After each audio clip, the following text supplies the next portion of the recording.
Salut tout le monde, j'espère que vous avez toujours la forme. Alors aujourd'hui, nous allons vous proposer un WOD sous forme de AMRAP de 5 minutes avec une récup de 5 minutes entre chaque AMRAP. C'est-à-dire 3 AMRAP, 5 minutes de récup. Vous allez toujours commencer ces AMRAP par un buy-in. Donc c'est-à-dire que ce buy-in, il sera là pour vous fatiguer, d'accord? Ce ne sera pas du tout votre score. Donc vous allez faire 40 fois 10 mètres de shuttle run, d'accord? Donc des petits espaces de 10 mètres et on va chercher à aller d'un plot à un autre 40 fois. Une fois que vous avez fait ces 40 fois sur tout le reste du temps, sur le premier AMRAP, vous allez passer sur 12 dumbbell thrusters.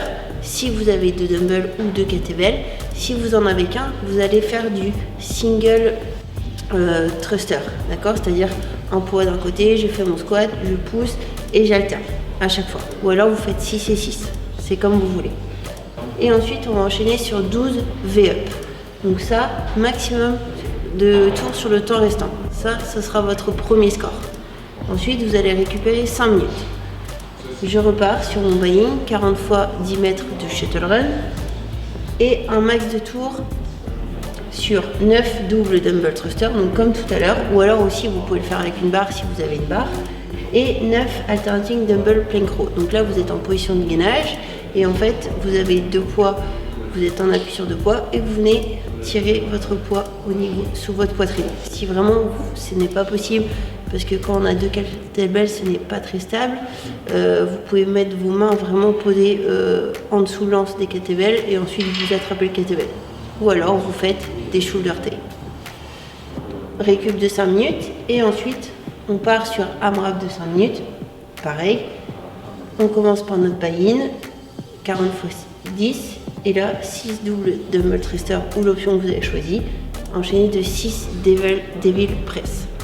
Donc les devil press, rappelez-vous, j'ai 2 dumbbells, je fais un burpees, je me remonte et là hop, je viens envoyer mes 2 poids au-dessus de la tête. Ou alors on le fait avec un dumbbell. C'est possible aussi, mais on alterne à chaque fois de bras. Bras droit, bras gauche. Voilà pour ça. Donc en ce qui concerne la stratégie, faites attention quand vous allez démarrer votre buy-in.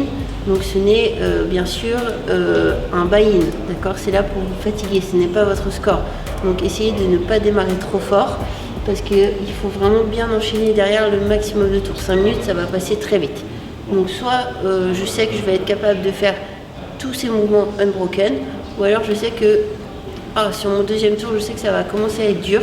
Donc dans ces cas-là, cassez la série tout de suite dès le premier tour et essayez d'être constant comme ça sur chaque tour. C'est comme ça que vous avancerez le plus vite possible en essayant vraiment d'avoir une constance sur chaque tour que vous allez faire. En ce qui concerne l'échauffement, donc vous allez partir sur 30 secondes à chaque fois, 30 secondes de inchworm to push-up, 30 secondes de up dog, 30 secondes de shoulder tape, 30 secondes de arc hold, 30 secondes de hollow hold, 30 secondes de sit-up jambes tendues, 30 secondes de glute bridge walkout où on vient avancer les jambes. Donc on arrive en position de gainage inversé, on ramène les talons proches des fessiers et 30 secondes de wall squat.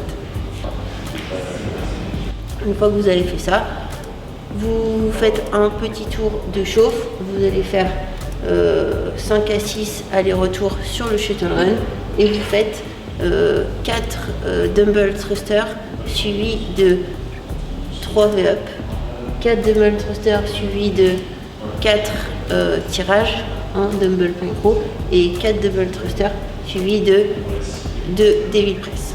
Un tour, vous récupérez 3 minutes et ensuite vous démarrez. Voilà pour ça. Je vous souhaite un bon entraînement, j'espère que vous êtes tous en forme. À très bientôt.